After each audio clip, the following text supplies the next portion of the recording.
क्या ये, आनंद जी, एक मल्टीनेशनल जिसे आप कह सकते हो, जैसे कंपनियां चलती हैं, जैसे एफएमसीजी के गुड्स बिकते हैं, ये भी अब गुड्स ही हो गए, देखा जाए तो न्यूज भी गुड्स में कन्वर्ट हो गया है। मैक्सिमम क्या कहेंगे, सर्विस है, चलो हम आपको सर्विस प्रोवाइड कर रहे हैं। लेकिन सुबह शाम जब आप एक पर्टिकुलर एक टेस्ट के अंदर चीजों को सर्व करते हैं लोगों को, धीरे धीरे लोग उससे भी अभिभूत होना शुरू हो जाते हैं। क्योंकि पावर तो है, जो वर्चुअल मीडियम है, जो सामने स्क्रीन के ऊपर चीजें आ रही हैं, उसकी शक्ति तो है, वो आपके दिमाग को प्रभावित तो करती है। अगर छोटे बच्चे भी कोई एक विशेष किस्म का प्रोग्राम हो या कार्टून नेटवर्क हो जिस किस्म के आते हैं, अगर वो कुछ दिन देखते तो वो भी एडिक्टेड हो जाते हैं।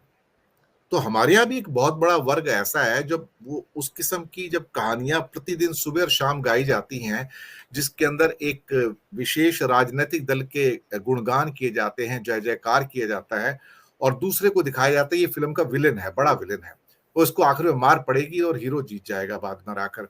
और यहाँ पर हीरो भी एक बना दिया गया, ऐसी बात नहीं है, आज इंडिया में हीरो भी है आपके पास, और जो विलेन है वो भी बना दिया गया है। तो आपके मनोरंजन के सारे साधन है, पर अल्टीमेटली उसके लिए एक ही मकसद है, ये मेरी फिल्म है, मुझे इसको बेचना है, थिएटर में रिलीज करना है सुबह शाम, और मुझे पैसे कमाने हैं। मुझे इस बात से कोई लेना देना नहीं है कि समाज के ऊपर उसका क्या प्रभाव पड़ता है, क्या दुष्प्रभाव पड़ता है। मेरा सिर्फ इतना है कि शाम को मुझे पैसे लेके जेब में चले जाना है, और मेरे एम्प्लॉइज की सैलरी निकल रही है नहीं निकल रही है, तो फिर ये पत्रकारिता कहां से रही? इसे तो आप पत्रकारिता नहीं कहेंगे, ये तो फिर प्योर बिजनेस हो गया ना फिर तो। नहीं नहीं, ये प्योर नहीं नहीं, ऐसा है कि और दिनेश जी हम लोगों सर, भारत के जो सबसे बड़े बिजनेसमैन है इस समय, उनके 70 मीडिया आउटलेट्स हैं सर, 70।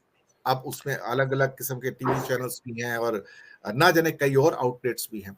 तो उनका जी प्रभाव तो सर्वव्यापक है, सभी भाषाओं में है देखा जाए तो। जी दिनेश जी, केवल इलेक्ट्रॉनिक नहीं, प्रिंट मीडिया के भी जो देश के पहले 10 प्रतिष्ठान टॉप 10 होंगे, जिसपे 3-4 हिंदी के होंगे, 2-3 अंग्रेजी के होंगे, 1-2 मलयाली होंगे, 1-2 वो होंगे, ये आप सब उठा के देख लीजिए।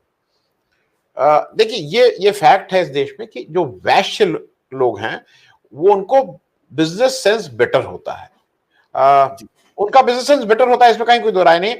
मैं भी जब अपने सीए का चुनाव करता हूं तो मैं चाहता हूं कि वो कोई मारवाड़ी या कोई अग्रवाल या कोई गुप्ता हो, क्योंकि उसका वो सेंस बेटर है। मैं किसी सिंह साहब के पास जाऊंगा, वो सीए, तो उनको वो पढ़ के तो हो सकता है बहुत अच्छे हों, exceptions are everywhere, but by and large वो वाला सेंस उतना डेवलप नहीं रहता है। उसी तरह से आप ये सारे प्रतिष्ठान देख ले, चाहे प्रिंट हो चाहे इलेक्ट्रॉनिक, हर एक का मालिक वैश्य परिवार से आता है, चाहे वो जैन साहब हो, चाहे वो मतलब आप किसी का नाम लेना, every one of them without any exception. आज अगर देश का आपने इलेक्ट्रॉनिक मीडिया की बात कही तो रिलायंस जी हैं या अडानी जी हैं या यही 3-4-5 लोग हैं जो कहीं ना कहीं बिजनेस ही कर रहे हैं। तो आपने क्या कभी देखा कि हिंदुस्तान के सबसे जो मूर्धन्य बिजनेसमैन हैं और वो मूर्धन्य संपादक हैं, वो ड्राइव कर रहे हैं? इवन मैं नाम ले रहा हूं, प्रणव राय जी भी, जब तक वो रिपोर्टिंग करते रहे, जब तक उनका उनका जब तक हम लोग फेस देखते रहे एज अ मीडिया पर्सन, बहुत अच्छे थे।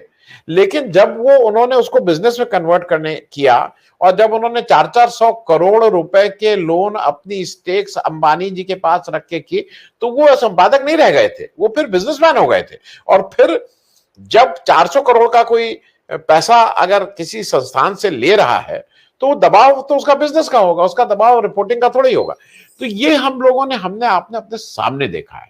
इलेक्ट्रॉनिक मीडिया का आप नाम ले लीजिए, सबको कंट्रोल कहीं ना कहीं कोई बिजनेस कर रहा है। तो इस गलतफहमी में तो किसी को नहीं रहना चाहिए। और मैं एक बात मैंने पहले भी कही है, मैं फिर रिपीट कर दूं, मेरे कई दर्शकों को लगता है मैं रिपीट करता हूं, इसमें किसी को गलतफहमी नहीं रहनी चाहिए। न्यूज़पेपर एक जैसे है, ये न्यूज़पेपर है, ये 5 रुपए इसका दाम है, इसकी प्रिंटिंग कॉस्ट और आप तक पहुंचाने में कम से कम ये 22-24 रुपए से कम नहीं है आज की तारीख में।